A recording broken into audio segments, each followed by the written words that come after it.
आपने कभी सोचा है कि बॉर्डर्स को हम हिंदी में सीमाएं कहते हैं और जो चीज़ हमें सीमित करने पे तुली हैं उनके अंदर हम खुद को आज़ाद कहते हैं, है ना?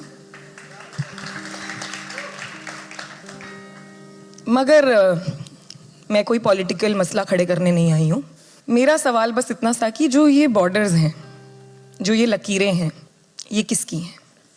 ये लकीरें जो घर को कमरों में बांटती हैं, शहर को घरों में, जिले को शहरों में, देश को जिलों में, संसार को देशों में, ये लकीरें किसकी हैं? तुम्हारी या इन लकीरों के उस पार रहने वालों की? ये लकीरें जो मंदिर को मस्जिद से, गुरुद्वारे को गिरजा घर से, हिंदू को मुस्लिम से, सिख को ईसाई से अलग करती हैं, ये लकीरें किसकी हैं? हरी चूड़ी पहनाने वाले की या हरी चादर ओढ़ाने वाले की?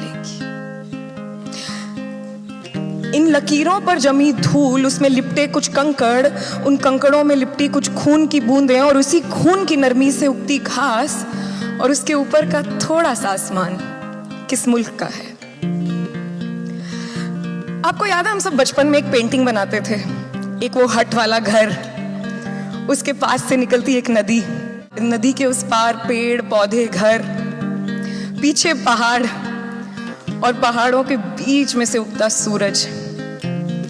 क्या आपने तब सोचा था कि वो घर किसका है, वो नदी किसकी है, वो घास किसकी है, वो पहाड़ किसके हैं, वो सूरज किसका है, वो बादल किसके हैं? मगर बड़े ही सहज और सटीक तरीके से हम उन्हें लकीरों से बांट देते थे। वो लकीरें किसकी हैं? उस जमीन की जिसकी मिट्टी को जब नदी छूते हुए गुजरती है तो इनके पाक से प्रेम से फूल खिलते हैं?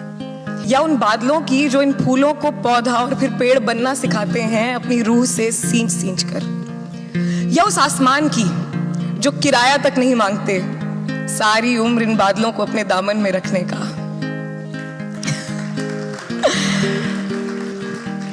सोचो सोचो, किसी ने कन कन जोड़कर ये लकीरें बनाई, लकीरें जोड़कर टुकड़े और फिर टुकड़े जोड़कर ये दुनिया, तो फिर इस दुनिया को लकीरों के सहारे टुकड़े करने का हक तुम्हें किसने दिया?